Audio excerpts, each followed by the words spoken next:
Hello everyone, thanks for tuning to Sims Workshop. I hope you're all having a wonderful day. So, today we are going to be reviewing Girl Goddess Queen by Babe Fitzgerald. You guys have no idea. So, I bought this book back in 2023, I believe, from Waterstones, because you could only get it in Waterstones. You couldn't get it in the States. It just came out this year in the United States. Beautiful paperback, sprayed edges. I didn't buy it because I already had a very, very gorgeous hardcover from Waterstones that said "To Hell with Love" on the sprayed edges. Absolutely gorgeous. I own the first 3 books in this series, the Waterstones exclusives.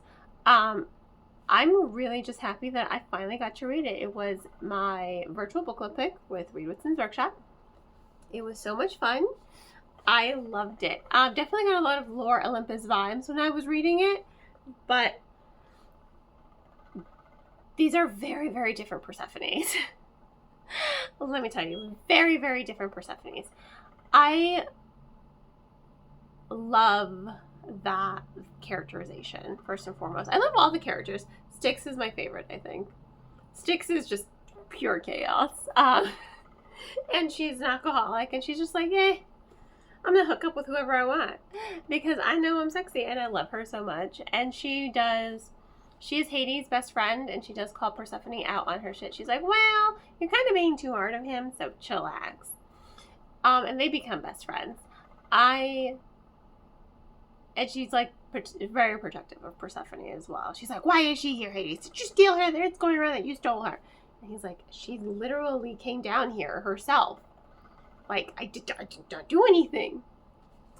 I love the characterization. Across the board, honestly. I think everyone is done very, very well. I think everyone's done spectacularly. And I love those character dynamics as well, especially with her and Hades. I think what I appreciated with the novel was, I mean, you obviously know they're going to fall in love. Come on. That is what's going to happen. You know it's going to happen. That these are 2 characters that they're going to fall in love. But they go from like kind of antagonistic roommates to him being like, you know what, the shit your mother's putting you through is really unfair. I will help you. I will give you sanctuary without you having to invoke anything. Like, I will just give you sanctuary. He's like, and you want to do something that I can't do. You want to help make the underworld better, which I've tried to do, but I can't really do it. So they form then a really good friendship. And I love that. I love the friendship that forms between them. And you get to see that simmering romance bubble up as well. It's very slow and steady. It's a slow burn, but it's done so well because you get to appreciate that friendship between the characters. You get to appreciate the relationship, and you get to appreciate watching it grow. I mean, there were times I was really frustrated. I just wanted to shake both of them and be like, just admit you love her. Just admit you love him. Because they both clearly love each other, but they both don't think the other one feels the same way about them. And I just want to shake them both. Like, that's how invested I was. I was like just shaking the book as I was reading it. It was just phenomenal. Honestly, I loved the way it moved. I love the way it told the story. I love those character dynamics. I just can't stop saying that because these characters are phenomenal. They're funny. They make me feel things.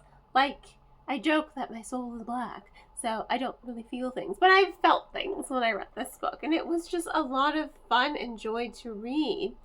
I will say there is a lot of depth to it as well. Not just between the relationships, but between Demeter and Kor, who goes on to call herself Persephone. Obviously, Demeter loves her daughter, but she is very much a toxic parent. Generational trauma. She is suffering trauma from not just, her father, Cronus, but also from Zeus as well. I do love that scene where she just fucking calls him a rapist. Like, that part was phenomenal. It pisses off Zeus a lot. And I'm just like, well, let's just call a spade as we're reading this, right? I loved how she grew as well.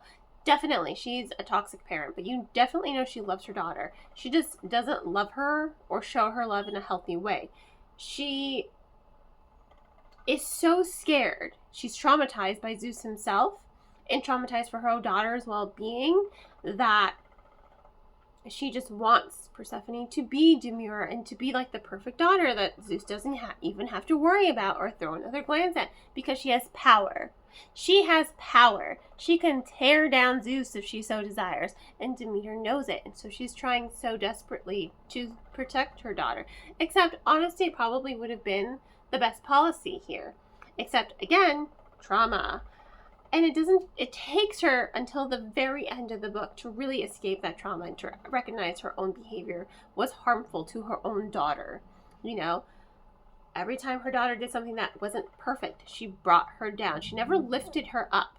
You know, she made her feel bad about herself for not being skilled at painting or, you know, anything that would be considered a feminine art, right? She was not the perfect daughter. She was not the perfect woman. She's not the perfect wife. However, she is the perfect wife for Hades.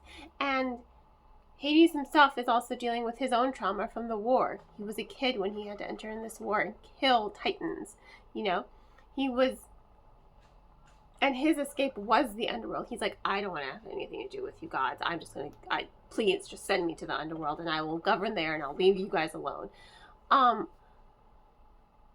I don't like Demeter's opinion of him either. That pissed me off.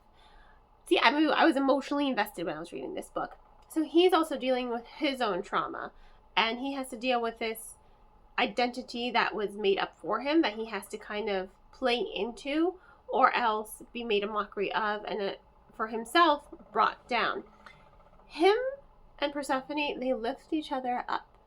They help each other with their trauma. They help each other kind of face their trauma, and they do that when they're friends. And it expands upon when they become romantically entangled in literally the last quarter of the book. But it was okay. It was worth it. It was worth it because I'm like, oh yay, finally, yay. I have a heart, says Sumi. It's just, I was emotionally invested in this book, and it makes me happy to read it. Finally, I think Babe Fitzgerald's is great. I think this is perfect for anyone who likes lore Olympus. Persephone is a girl who craves power and chaos. She wants to make a name for herself outside of everything. She does not want to be taken advantage of, and she wants to protect the people she cares about. Side characters, Hermes, love him. Like that was even an argument. Styx, love her. Athena, she's only in there for a little bit. Ooh, those little nods to her. Perfection. I love the cast of characters, and even Hecate. She frustrated me, though. I think every single character brought a distinct personality and brought something to the table. And it made it a book worth reading. And I loved it. So, yeah, highly recommend this book. 5 stars. Hands down. Easily 5 stars. Loved it. So, on that note, thank you all for tuning in. Please don't forget to like, subscribe, and share with all your book-loving friends. I hope you all have a wonderful rest of your day, and as always, happy reading.